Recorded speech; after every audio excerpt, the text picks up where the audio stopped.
Welcome, everyone, to Sports Shorts Daily. Ronnie Rants alongside Tommy Chrysan here on this Thursday morning edition of Sports Shorts Daily. I know we normally are on Monday, Wednesday, Friday. This week, a little Monday, Thursday, Friday. TK over at Tremonti's Meat and Seafood in Baton Rouge, right near Parkview Baptist off of Jefferson Highway, near Airline in Baton Rouge. I'm in an undisclosed location, and you can guess where. And presented by the Louisiana Sports Hall of Fame, lasportshall.com. Big news yesterday. Speaking of the Louisiana Sports Hall of Fame, it was announced Herb Vincent, the former assistant athletic director at LSU. Now he's, number 2, number 3 in charge of the SEC conference, has been for years. Herb Vincent's going to receive the Dave Dixon Leadership Award. That means he's going into the Louisiana Sports Hall of Fame in the induction weekend, the last weekend in June in 2025. It's official. It is the last weekend in June in 2025, Thursday, Friday, Saturday. Going to be a great class. Andrew Whitworth, April Burkholder, the former gymnast great. Of course, friends of ours, Joe Sherman, the head coach at Delgado, Danny Broussard, the head basketball coach at St. Thomas More High School, legendary high school coach Dale Weiner from Catholic High, and many others, but Danny Granger, former NBA star from New Orleans, etc. So get your tickets now. They're on sale at lasportshall.com, as well as you can, make your plans and everything. They get your hotel rooms and whatnot booked up. But TK, we're presented by LeBear's Casino, where we'll be on Saturday for Sports Shorts Radio. Big week in sports in the state of Louisiana with the firing, of course, of Dennis Allen, the Saints coach, after 7 losses in a row. It's now the second time in his career he's been fired. Of course, we know who the starting quarterback was at both those stops, Derek Carr. The New Orleans, the LSU Tigers this weekend with a must win. I mean, really, they need to win out the remaining 4 games in order to have any chance at the playoffs. I think if they do win out those 4 games, they will be in the playoffs, but no margin for error. The big thing is keeping an eye on the skies. What's going to happen with the, hurricane in the Gulf? How's it going to impact the weather? How's it going to impact the game? All that is TBD probably over the next 24 hours. Probably by the time we come on Sports Shorts tomorrow morning, we'll know more of if the timing or anything's been impacted. Obviously, we had the big national election where Donald Trump is our new president. He'll be sworn in at late and mid-January. But the big local news is that a high school football coach, a guy you and I know very well, Sid Edwards, who's currently the head football coach over at Struma High School in Baton Rouge, is in the runoff for mayor. Most people thought he was going to finish third in the mayoral race. Instead, he finished first, didn't get the required votes in order to win outright. So he and current Mayor Broom, are going to be in a runoff. That's a shocker. That's a surprise. This is a guy who has no experience in politics, but he's beloved by obviously 3 decades of coaching high school football, and just a wonderful guy. He's from North Baton Rouge, and he's big on crime. He's big on education, and that's what sort of what he's been running on. We had him on Sports Shorts Radio a few weeks ago as a guest. Tommy, this one surprised me. Yeah, it really was. I voted for Coach Edwards and enjoyed visiting with him on Sports Shorts Radio a couple Saturdays ago, and looking forward to seeing how that runoff goes. And I hope he's elected the next mayor of Baton Rouge. I think he'll do a lot of good things, and he's got so many people that he'll be able to surround himself with, like he's done as a coach and teacher and all that. I think it'll be just fine. Hopefully, he can become the next mayor. Well, it's a situation where he was a coach for a long time at Redemptorist High School, not only a coach in football, but a coach in basketball as well, and won state championships in both. And then he spent some time at various high schools around the state, Jesuit down in New Orleans, my alma mater, Menard for one season, up in Alexandria. But he spent a long time at Central High, and now he's at Struma High. And he said this was a calling. He's a religious guy. He's a Christian man, and he's from North Baton Rouge. He's seen his old neighborhood sort of, disintegrate with crime, and he wants to do something about it. And he was impacted by they had a player that played for him in Struma that was shot and killed a year or so ago, and that made a big impact on his life. And so he's out there doing what he thinks he needs to do, and who knows, he may be a Rudy Cinderella story because when it's time to vote again in December or something, without a presidential election, without a governor's election, what's the turnout going to be in Baton Rouge? It's going to be way down from what it was, and how is that going to affect, the who votes for him, who votes for Broom? I don't know. It's a kind of a toss up. Well, the runoff's on Saturday, December 7th. Okay, Ronnie, and that's a significant day in the world. Pearl Harbor anniversary, Larry Bird's birthday, Johnny Bench's birthday, and my birthday. So I don't know what I'm doing in that conversation, but there we go. Well, Saturday, December 7th also will be the day of the SEC championship, and we obviously hope LSU's in that. That means they have won their last 4 games. That means they'd be one of 2 teams in the championship, SEC championship in Atlanta, and also most likely punching their ticket to the playoffs. All right. Let's bring in Hunter McCann. I know Hunter McCann is on the line here with us, the third member of Sports Shorts Daily. What's going on, Hunter? Can't hear Hunter. Yeah, there you go. Hey, Hunter, what's going on, buddy? Hey, can you hear me now? Gotcha. There you go. There we go. Good morning. Good, man. Good. I want to get your reaction, Hunter. To the New Orleans Saints. We kind of talked about it on Sports Shorts Radio with you and Derry Beckwith and Joel Davis, but it finally happened. And we've been calling, we were surprised Dennis Allen maybe came back. We were surprised he made it this long.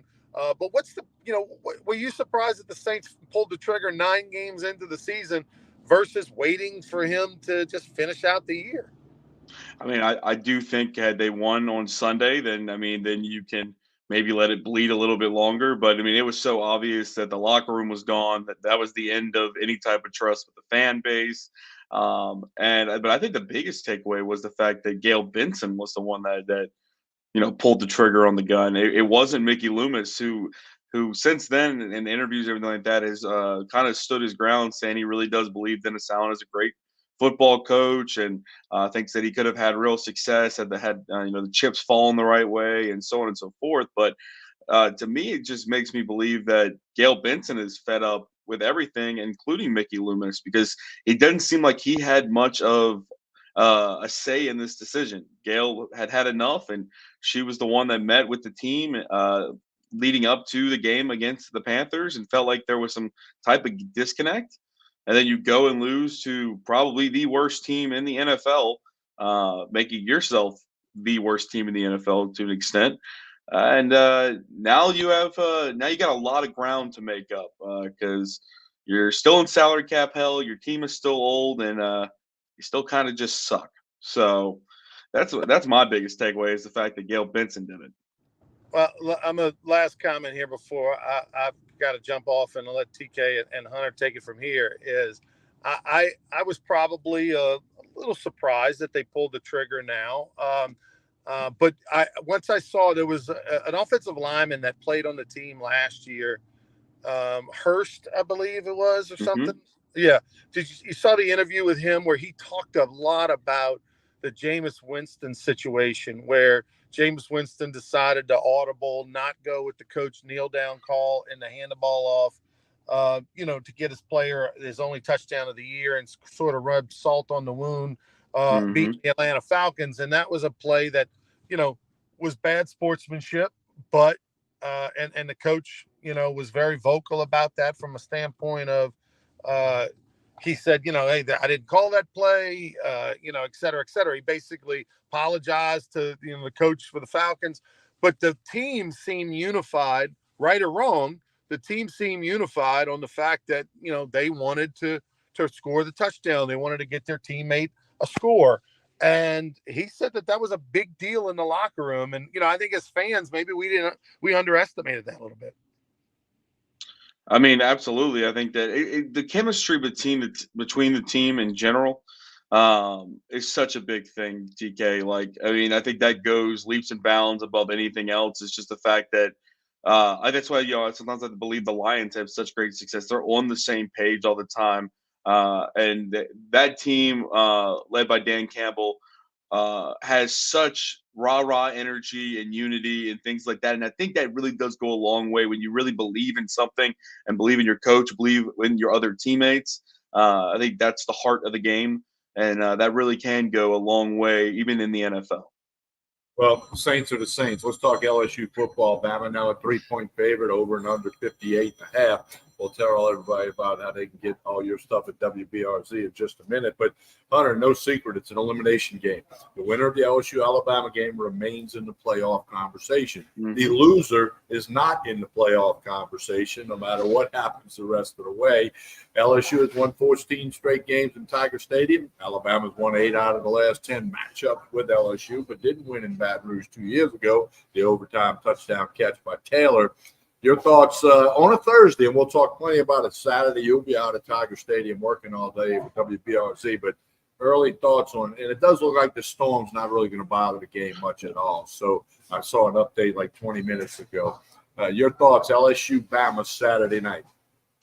It's going to be rowdy. I mean, it was rowdy for Ole Miss, and when Alabama comes to town, it's going to be rowdy as well. But specifically for the game itself, I think there's a few keys for the Tigers that they really want to get this job done as technically home underdogs. Got to stop the run. You got to make Jalen Milroe beat you with his arm, something that he really hasn't done this year because Kalen DeBoer has tried to make him Michael Penix Jr., and he's not.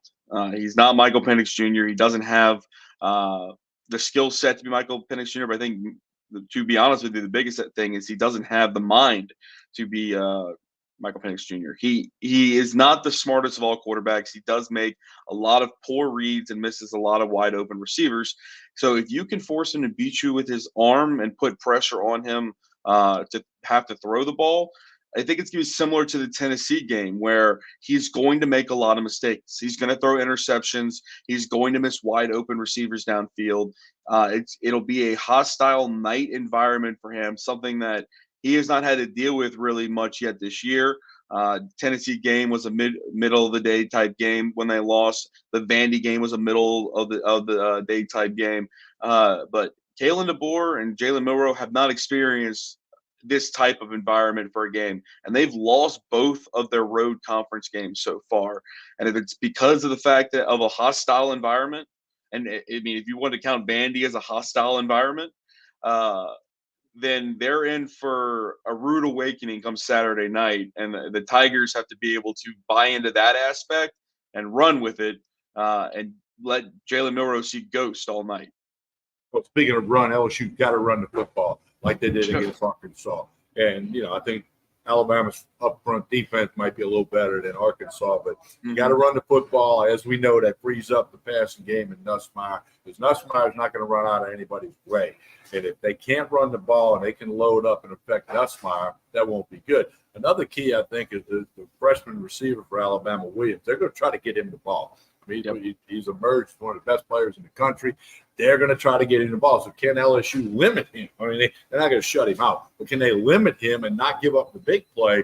There's a lot of factors in this game. As you know, Hunter, I'm going to be out at Tiger Stadium Saturday night with my daughter and 2 of my grandsons. So I'll be in the middle of all that craziness you're talking about. Yeah. It's going to be a very great experience, especially I'm sure your grandkids are going to love the atmosphere that what is Death Valley at night. But to your point, they got to be able to run the ball. I think the one thing they did do well against Texas A&M when it came to run the ball wasn't much, but early on in the game they were running on the outsides of the tackles, and it wasn't anything crazy. They weren't breaking anything for more than 3 or 4 yards at a time. But I'll take 3 or 4 yards at a time compared to the fact that when they kept running later in the game and late of the first half, early second half, every time first down will run, you ran a halfback dive for 1 yard or no gain. You got to add some creativity to the play calling. You cannot be one dimensional. You cannot be predictable. Or Kalen DeBoer and Jalen Milroe are going to be running away with this game in Death Valley. Got to add layers to this team. Well, don't forget Sports Shorts Radio Saturday morning, Baton Rouge, Lafayette, Lake Charles, Derry Beckwith. He's always got great insight on the football game. Hunter will join us via the phone. I'll be there with Ronnie. We'll be in the sports book at LeBear's, where it'll be hopping, it'll be jumping there. Don't forget Sports Shorts Radio this Saturday. Hunter, the New Orleans Pelicans have lost 3 in a row. Got beat by Cleveland last night, who's off to a 9-0 start. I bet the Cavaliers minus 6.5 last night, so that worked out a little bit. Pelicans, I mean, what about the fans in New Orleans? The Saints are, have gone south. The Pelicans, 3-6 now with 3 straight losses, even with Zion on the floor last night, although he has missed a couple of games. Mm-hmm. It's just not fun time to be a fan in New Orleans of the Saints and the Pelicans right now. No, not at all. I mean, both the teams are battling injuries right now. The Saints stink. Pelicans, I think the Pelicans will be fine. Problem is when will they start being fine? Will it be enough to let the season be a successful one? I think the most frustrating thing is we keep seeing in spurts. We saw it last night and we saw it 2 nights ago as well, is the fact that we keep getting in these situations where we're up double digits and then we lose by double digits. And then, the Pelicans last night were beating Cleveland at one point, and we're in the game for a long time. And then the Cavs just came back, pulled away, and never looked back. And it was very similar with the Warriors a couple games ago. They were up, I believe, 19 or 20 in the third quarter and lost by 18 points. So I think those are the most frustrating victories. It's not just you're losing. It's the fact that you could tell this team has enough, even with the injuries right now, to win a game, but they cannot finish. So got to get everybody back on the court and figure out exactly what this team is before you really start panicking, but it's got to be soon. Yeah, I agree with that. Okay. I also want to mention it's week number 10 high school football. A lot of games in New Orleans and Baton Rouge and the Lafayette area have been moved to tonight because of what they thought was going to be some weather. That doesn't look like it's going to have that big of an effect now. And then the playoffs are next week in high school football. So want to mention that. Get out there and support your favorite school, etc. Hunter, tell everybody about what you're doing at WBRZ and where can they find y'all Saturday morning if they're heading out there to tailgate. Yeah, so if you're heading out on Saturday or any of the home games Saturday, you can catch us, or if you're not heading out there, really, you can catch us on WBRZ.com from 10 to 11, butted up to the first college football game of the day on WBRZ. Me and Michael Cobble get out there and have a great time, get you set up for the game, and get you really exactly what you need to know from Brian Kelly and his staff leading into the big matchup. So we'll have a preview of LSU versus Alabama this weekend, as well as I'll have your best bets for college football. You can get all my best bets over at WBRZ.com. Go to the sports tab underneath it, best bets. You'll find the laundry list of fun bets I got every single week to win us some money. And you can also follow me for updates on my X at McCann_Hunter. All right, don't forget Tremonti's has gift cards available now. They're good for the whole holiday season, Thanksgiving, Christmas. You can apply the gift card to anything, wine, liquor, meat, seafood, catering order, whatever it might be. And order your Thanksgiving turkeys now. Fried turkey, smoked turkey, rotisserie turkey. They got it all, and all the side dishes. Go to Tremonti's.com or stop by or give them a call. They're taking orders now. Big catering order going out the door today. Tremonti's here on Jefferson Highway in Baton Rouge. Hunter, appreciate you jumping in there today. We'll visit with you via the phone for a segment on the radio show Saturday morning. Again, we want everybody to tune in. Baton Rouge, Lafayette, Lake Charles, ESPN Radio, Baton Rouge, ESPN Southwest Radio for the Lafayette and Lake Charles people. We'll get you ready, set for LSU, Alabama, and a few other things as well. Hunter, you have a wonderful day. We ask everybody to like and share this show. That helps us all out. No matter where you're watching, YouTube, X, or Facebook, like and share this show. That helps. We got another episode of Sports Shorts Daily tomorrow morning, 9 a.m. We'll talk to you then. Hunter, you have a great day. You too, TK. Appreciate you, man.